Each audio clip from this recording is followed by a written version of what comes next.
Several initiatives have been rolled out for Amerindians from 2020, including land titling, increase in presidential grants, improved healthcare services, education grants, scholarships, agriculture programs, improved infrastructure, water interventions, ICT hubs, distribution of agricultural inputs, and others.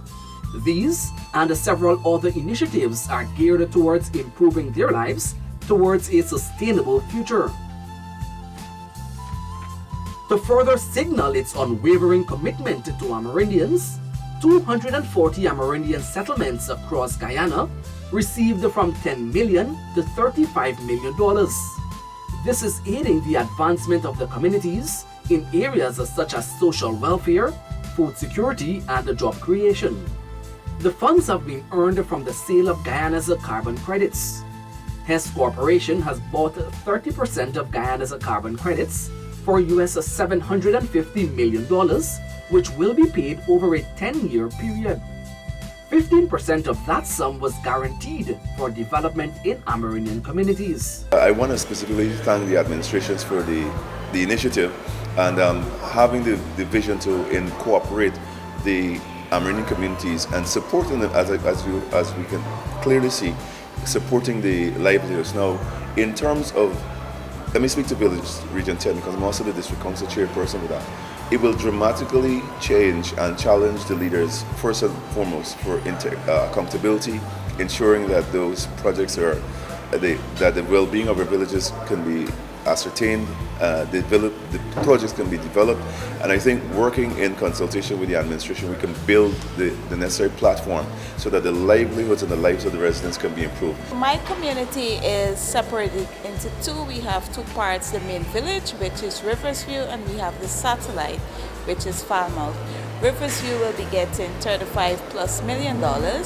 Some of the things we wanted to focus on was on youth, women, and development in the village and sustainable livelihoods.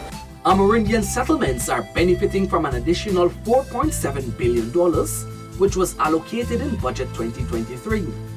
$500 million has been earmarked to advance the titling of Amerindian lands.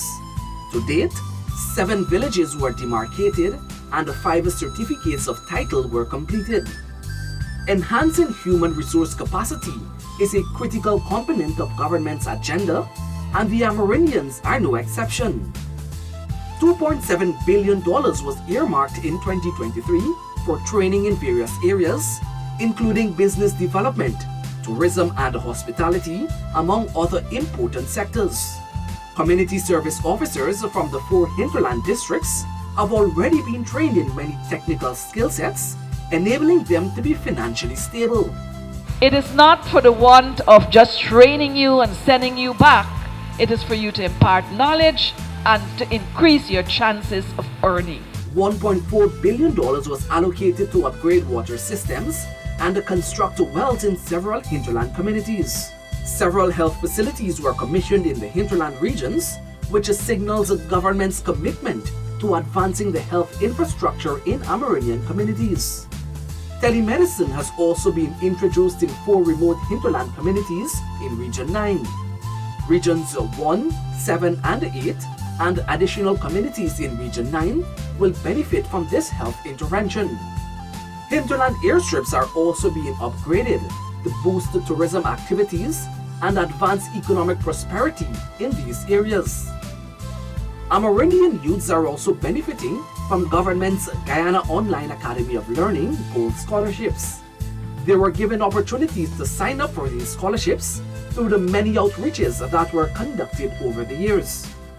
Hinterland food security is paramount, and the government has distributed 137 tractors and trailers to date.